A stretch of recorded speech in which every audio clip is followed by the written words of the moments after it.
David, last time we chatted, you were in Colorado and you were talking about the brand new Toyota Corolla. Yeah, it was a Corolla or was it Camry? It was both. It was both, wasn't it? Yep. Yeah, it was both actually. And yeah, now we're always doing something. Now we're in this brand new Scion IM.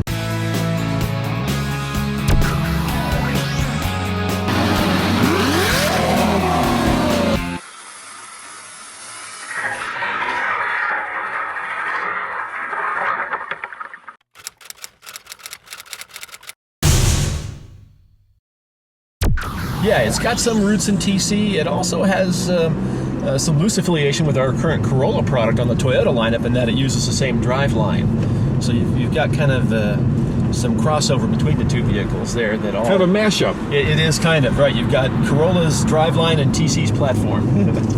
And of course, it's a hatchback, which means that it's very utilitarian, and it competes with cars like the Volkswagen Golf, the Elantra, the Ford Focus. So that's a very popular segment. And I guess my first question is, what makes this a better car? Well, I think the thing that makes it a better car really is its agility. I mean, if you look at the overall shape and size of the car, it's a nice size 5-door hatchback, so you're going to have utility and the ability to fold your seats and 60/40? Yeah, 60/40 split folding seat in the back, so you can haul cargo or people or both. But the really exciting part about it now is we have a little utility meets agility, and you've got independent rear suspension on this car, double wishbone in the back, which makes it handle a little bit better, and you've got a lively drive line up under the hood. So I think it's really kind of a combination of those two things that make it great. Yeah, and of course, you've got kind of more youthful, shall we say, bold styling, right? Especially in this, I think the color's called spring green, right? Yeah, spring green metallic, that's what we're in here. And yeah, this definitely is an eye catcher, right? But it is designed for that youthful buyer. If this were a Mustang, it would be got to have a green. Yeah. And I'm going to test your muscle car knowledge. And if it were a Dodge, what would it be called? Ooh, you got me on that. It's kind of lime colored, that's a hint. Lime colored? Yeah. Sublime. Oh, good Lord. That's what it's called? Yeah. Oh, stop. A version of this is called Sublime, yeah. Oh, it's bad. In the Dodge Charger Challenger color, yeah. And obviously there are two transmission choices. I'm rowing this one myself with the 6-speed manual, and there's also a CVT, and it's got kind of a sporty setting. Tell me about that. Yeah, so you've got a continuously variable transmission, or what we call CVTIS, which is intelligent with sport shift. And you can put the transmission in manual mode, as we call it, and then select between 7 shift points. But you also have a very cool sport mode you can use with the sport mode button. And what that does is it tells the CVT to also look at the car's yaw rate. And so when you enter a turn like we are now here, let's say you're going to lift off the throttle a little bit, It'll get the input from the yaw rate sensor to tell the transmission that, hey, not only has the driver lifted, but the car's in a turn, so we're going to keep it in a little bit lower gear, keep your RPMs higher, and then when you reapply the throttle to exit the turn, there you go, you get a nice launch out of the corners. So a little bit of magic engineering to make it a little bit sportier. I think so, and some of the general knocks on a CVT transmission is they tend to have a rubber bandy feel, or they're lackluster in their acceleration feel.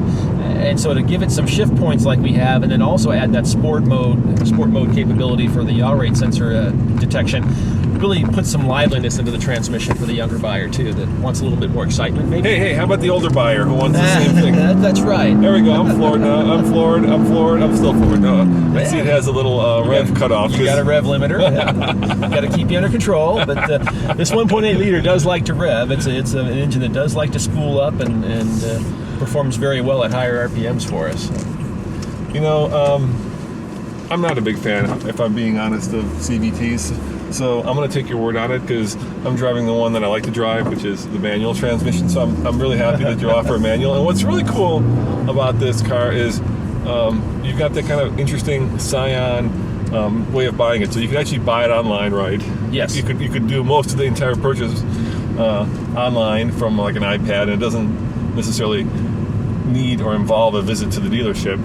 Yeah, the Pure Process Plus program we have with Scion does allow the new owner to do a lot more of their homework, so to speak, at home, as far as securing financing, negotiating with the dealership on options for the car, what accessories would they like, what color and transmission and the like, and do more of that in advance so that they come into the dealership much nearer to being ready to purchase the car. And then, of course, You can get it, like Henry Ford used to say, right? You can get it in any color you want as long as it's black, except in this case you can get it in any configuration you want as long as it's this one. So the only choice is basically the color and the transmission. That's correct. Yeah, your two primary choices are that. You can add navigation to your audio system, and other than that, we have a palette of accessories that we offer for exterior and interior, and a few performance accessories coming from TRD to round out that menu. So yeah, very simple purchase process, easy to pick your car, color, gearbox, and then a few little add-ons there at the end. And we're looking at, I think, just about 18,500 for the manual transmission, and then if you step up to the CVT, it goes up to about 19, right? Yeah, or low 19s, exactly. So you got a lot of value for the money. You got a lot of car, a lot of capability and excitement,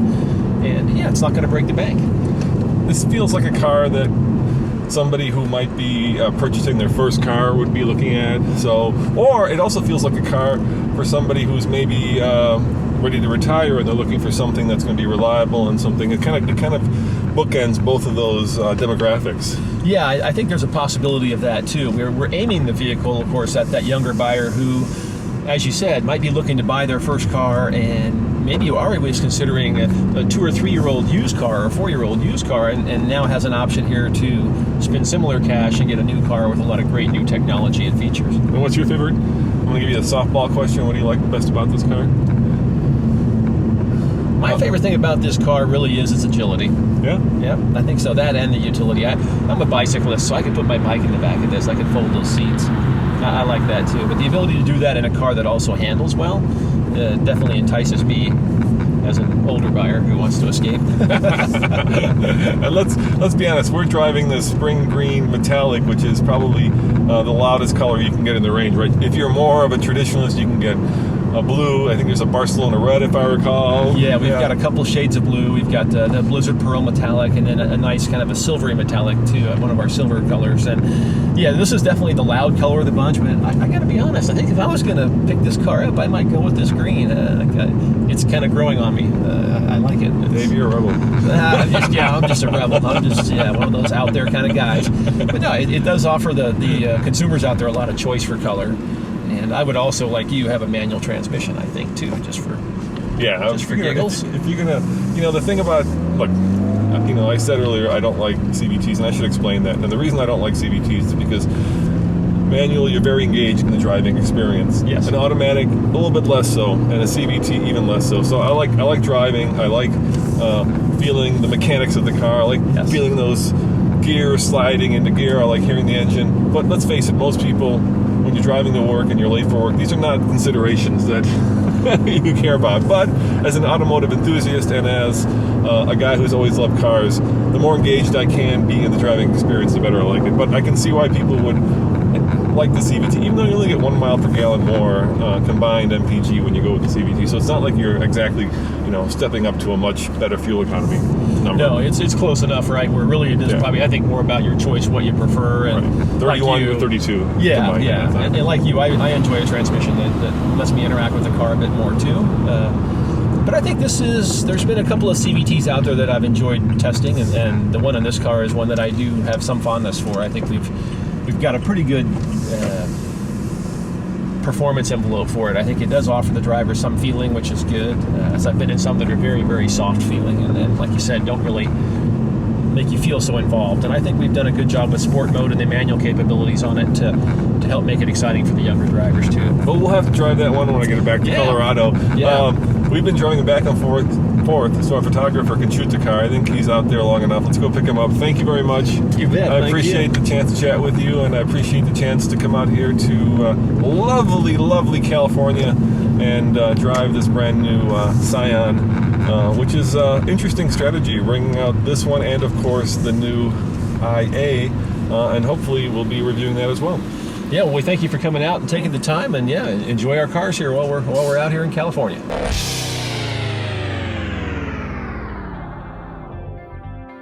Did you know that we've already reviewed over a dozen 2016 new cars, including this Scion IA? If you're interested in the review of this car, plus the new models, just click on the Scion IA, or if you're using a mobile device, click on the link in the description box. And here's a secret. If you check out the playlist, there are reviews of cars that we have yet to publish, so you will see them first. Plus, please don't forget to subscribe to TFL Car just by clicking on the link that says click here to subscribe. That way you get to see the newest reviews first. Thanks for watching, and see you next time.